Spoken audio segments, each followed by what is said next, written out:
Daar's 'n ander ding wat ek ook sien, is ek sien ons 'n ou met 'n iPad daarso en dan iemand met 'n remote. Hoekom is dit so? Ja. So jy kan die drone basies vlieg op 'n smartphone, jy weet 'n Android phone of 'n iOS. Ja. Ons het vir hulle 'n tablet gegee want omdat ons demonstrasies doen, wil die boere graag sien wat doen ons en hoe lyk dit. Hier gaan die bal Dis nou. eintlik maar die rede, ja. So jou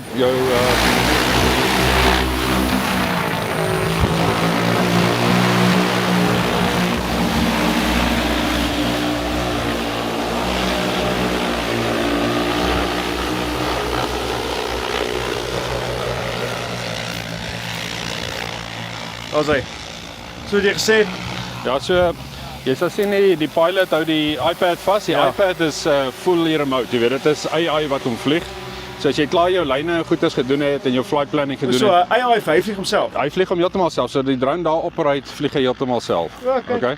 So die tweede spotter wat daar staan met die remote het basies full control. So as hy die drone moet basies oorvat, Ja. dan druk hy net die control en dan is die pilot dadelik in beheer van die remote. Dan kan jy, as jy nou Ja, iets sê nou moet maar vermy of daar sê nou hy gebeur kom 'n iets. Willem Kou oor en ons sien hy gaan die drone tref. Ja. Want dan kan hy hom dadelik stop in 'n hover mode en hom avoidance insit. Ja.